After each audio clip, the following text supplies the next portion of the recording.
So, I mean, Sai Baba's always said to us, you and I are one.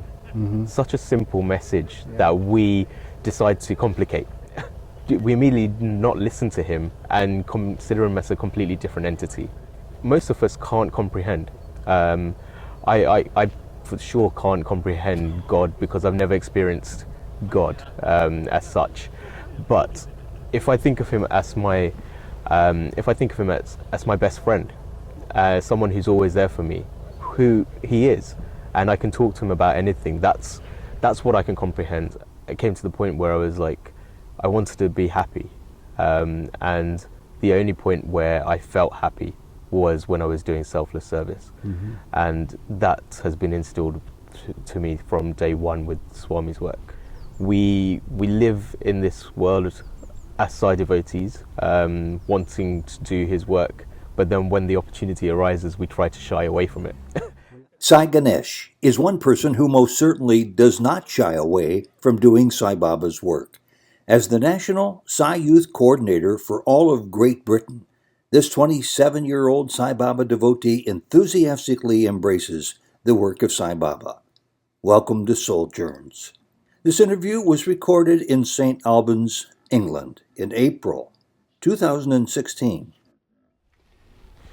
Sai Ganesh, thank you very much for joining us on Souljourns. This is a pleasure to come across the ocean to have a chance to talk to some outstanding Sai devotees. What brought you to Sai in the first place? I was born and brought up in the Sai organization, so my parents have been ardent devotees, and so I was born straight into the family of two people who have been following Sai Baba. Did you take to it naturally? Was it a little bit of a challenge for you? I mean, when you're born into it, you're kind of, I think, almost forced to kind of go to things. So you go to every Sunday bhajans and go through the whole SSC course and stuff because your parents told you to.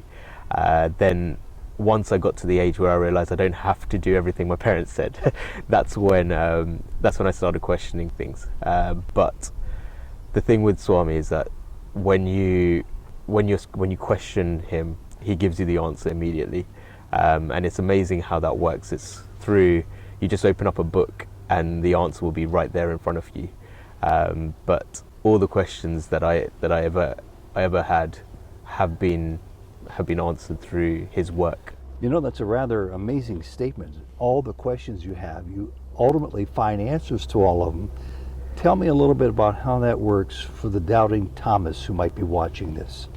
I think the biggest question which most people have is that they don't actually know the why for what they're doing something for. And once you kind of sit down and do that introspection yourself to find out exactly what that why is, then that's the first step to finding out the answer. You need to know why you're doing what you're doing. Otherwise, there's no purpose to it. For myself, it was mainly I wanted to find out what I wanted to do with my life. I mean, I had already talked to you about this regarding, it came to the point where I was like, I wanted to be happy. And the only point where I felt happy was when I was doing selfless service. And that has been instilled to me from day one with Swami's work. And now you've taken on added responsibilities. You're not only a member of what I call the Sai Youth. I used to think of the Sai Youth as something that ends at 18, but not with Sai Baba people. No. It can go into the 30s, mid-30s even. Yeah. Tell us about your new position with the Sai Youth organization here in Great Britain. It's a wonderful opportunity. I think a lot of people feel that a position like this becomes a lot of hard work, but the word work is only it's a matter of your own opinion. So if you're doing something you don't like, then it ends up being work that you don't want to do. But if you're doing something that you enjoy doing, then it's not work, it's just an added hobby. So for me, because I'm in this position, I'm able to set what I want to do, and what I want to do is to do more of Swami's work. So it gives me the opportunity to delve into new projects and work with so many youth from around the country, and feed off their energy to kind of do more work. So you're the national Sai Youth coordinator? Yeah, the national youth coordinator, which That's a big time position. it is a big time position, and it's something which from day one I said I'd never do. And I think most people who take on an office bearer's position, they usually say that they wouldn't want to do it. Yeah. And I think that's an amazing thing, that we live in this world as Sai devotees, wanting to do his work, but then when the opportunity arises, we try to shy away from it. Well, you know, Baba's given you a unique gift, a blessing. It's grace, I'm sure. I've spotted that in other people, and I'll tell you what it is. You have a way about you, a disposition, an outlook, and a way of expressing yourself to others, whether it's in unison with the thought being agreed to by all points, or even if it's over something that might separate you. You have a calming sense to your nature. And that's going to serve you well, especially with occasionally rambunctious young people in the Sai organization. But I think that's purely down to him. I mean, it's actually something which my mum would always say when if someone compliments me, probably rarely, but if they do, if they do, she always says that it's due to Swami's bringing up, and she's brought us up as Sai devotees and under his teachings from when we were baby. I think from when I was literally a baby sitting. We're in a park where all of a sudden a tractor comes. Yeah. So like after bhajans, I used to be the little baby sleeping on the floor, and all the devotees would be walking around me. So I've been absorbing his vibrations from that age onwards. So. People ask me when they know about Sai Baba devotees, in the face of potential disagreements, conflicts, spiritual paths that get disrupted by distractions that affect us all, how you maintain your ardor, your faith, your love of Baba.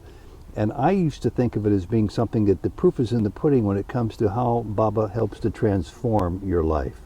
You can put great stock in that. Have you found that to be the case with yourself? Definitely. I mean, it's a shame that we only really appreciate it when you get to the point where you're at the worst, and then you really see that divine being lifting you. Yet he's always there. He's always there carrying you throughout every single step. But it's when you get to a position where you think that everything's going completely belly up, and then you pine for him, and then you realize that he is there doing the work for you, because your prayers get answered. Mm-hmm. And for myself, one of the main things where I realized that was just when I started university. I'd started a biomedical degree course, and I ended up failing a couple of modules, and so I had to retake the year. But one of my close friends, he was doing dentistry, and he realized that he didn't want to do dentistry as well. And we were both very good friends, and he said that he came up to me and said, look, it's not going to happen. We are very alike, and science is not the route for us.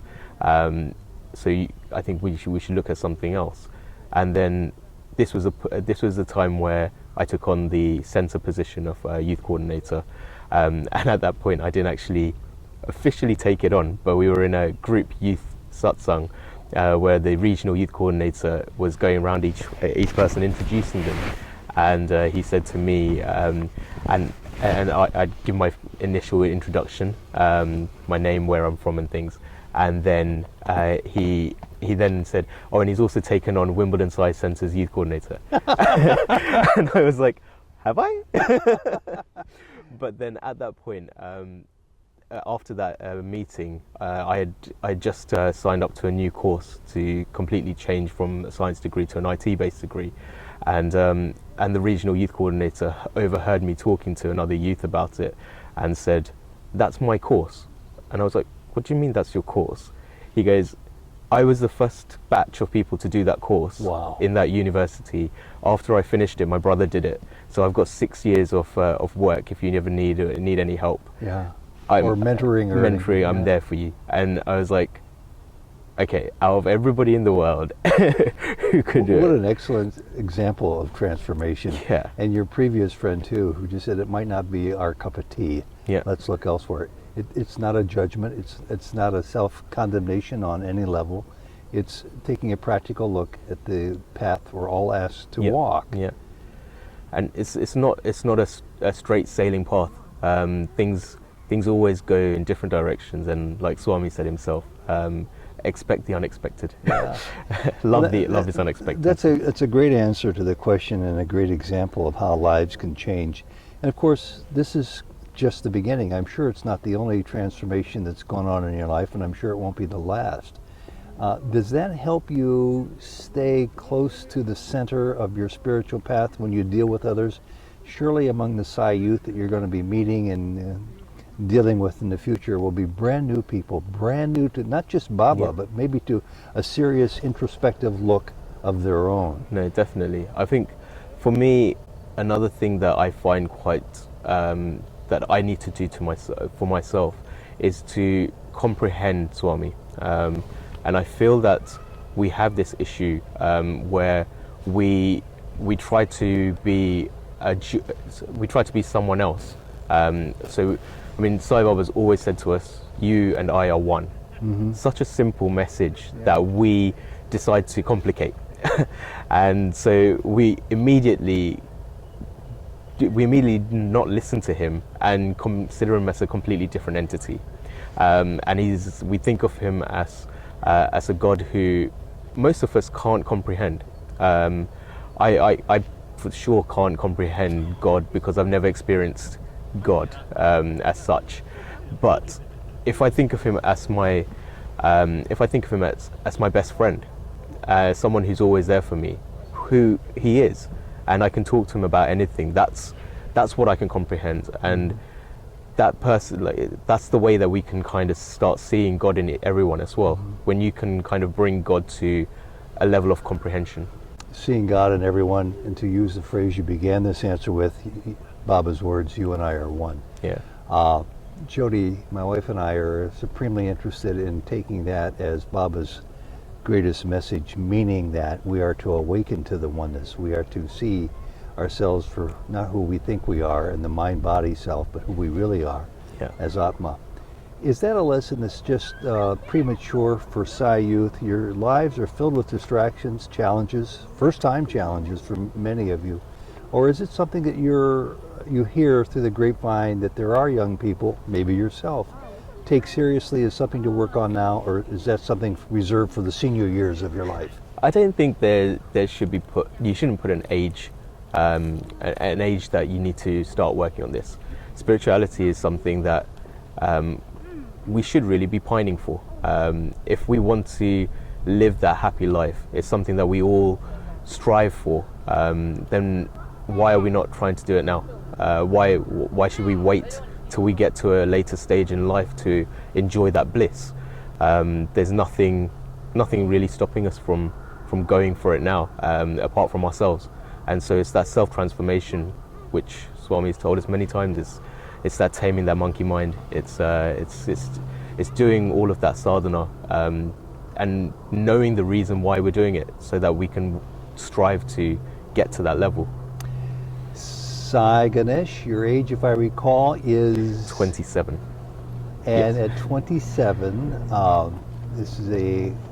I'm not quite sure what the answer is, so I'll just ask you. Have you had the great opportunity to be with Sai Baba in the human form?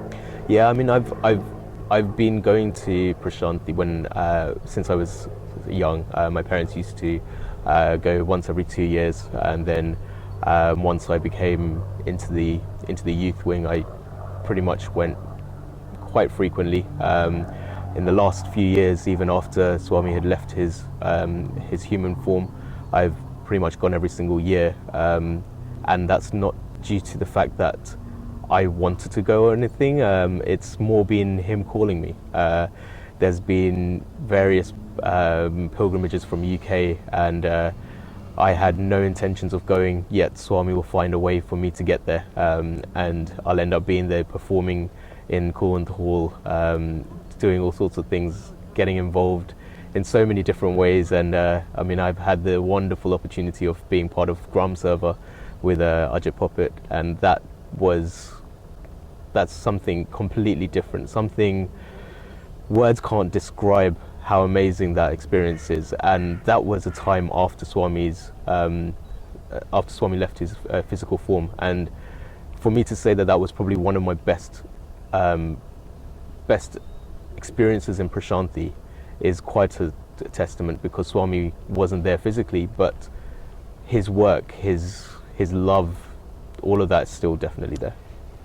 For those, again, maybe not necessarily only for those who are new to Swami, perhaps for those who have never had this experience. When you say something such as you said a minute ago, when Swami calls me, I had to go, what does that look like to the average person? How much reliability can you describe as being part of that call that he makes to you specifically to come? Well, this one thing for me was probably, I think it was 3 years ago, and I literally was saying no. I said I cannot go to Prashanti this year. I definitely cannot. There's no chance I can. The position I was in with my company and things, I couldn't just leave for 2 weeks, and I didn't have the financing to do it as well, and I just Lots of limitations. Lots of things were coming into picture for me not to be there. But there was one thing that was making me want to be there, and that was him. And eventually, literally, I think a week before the actual pilgrimage, everything started falling into place.